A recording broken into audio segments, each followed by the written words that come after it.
ಚನ್ನಪಟ್ಟಣದಲ್ಲಿ ಇಳಿದ್ರೆ ಯಾರೋ ಒಬ್ಬ ಅಂಕಲ್ ಹೈಪರ್ ಆಕ್ಟಿವ್ ಆಗಾಡ್ತಾ ಇದ್ರು.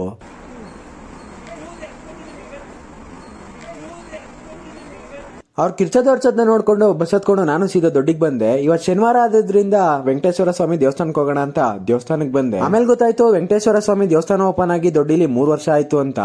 ಅದಕ್ಕೆ ಇವತ್ತು ಪ್ರತಿ ವರ್ಷ ಹರಿಸೇವೆ ಮಾಡೋ ತರ ಅಂದ್ರೆ ಪರ ಮಾಡೋ ತರ ಈ ವರ್ಷನೂ ಮಾಡ್ತಾ ಇದ್ರು. ನಾನು ಮಾರ್ನಿಂಗ್ ದೇವಸ್ಥಾನಕ್ಕೆ ಹೋಗಿ ಕೈ ಮುಕ್ಕೊಂಡು ಸೀದಾ ಕ್ಲಾಸಿಗೆ ಬಂದೆ. ಕ್ಲಾಸ್ ಎಲ್ಲ ಮುಗಿಸ್ಕೊಂಡು ಮಧ್ಯಾಹ್ನ ಹರಿಸೇವೆ ಅಂದ್ರೆ ಪರಕ್ ಬಂದೆ. ಭರ್ಜರಿ ಪರದೂಟ ಮಾಡ್ದೆ. ದೇವ್ರ ಪ್ರಸಾದ ಅಲ್ವಾ, ಬಿಡಬಾರ್ದು. ನಾವು ಬಂದಾಗ ಖಾಲಿ ಇತ್ತು.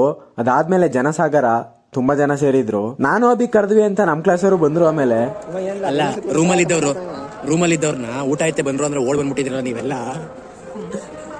ಇವನು ಬರಲ್ಲ, ಪಬ್ಜಿ ಆಡ್ಬೇಕು, ಅದಾಡ್ಬೇಕು, ಇದಾಡ್ಬೇಕು ಅಂದ್ಬಿಟ್ಟು ಟಕ್ಕಂತ ಹೊಡ್ ಬಂದ್ಬಿಟ್ಟು ಜೀಪಲ್ಲಿ. ಅಂದ್ರೆ ಟೀ ಶರ್ಟ್ ಕಣ ಜೀಪು. ಸರಿ ಬಾಯ್.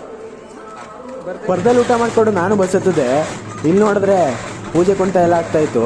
ಅದನ್ನ ಹಾಗೆ ನೋಡ್ಕೊಂಡು ನಾನು ಹೊರಟೆ. ಅದಕ್ಕೆ ಇವತ್ತು ಇಷ್ಟೇ.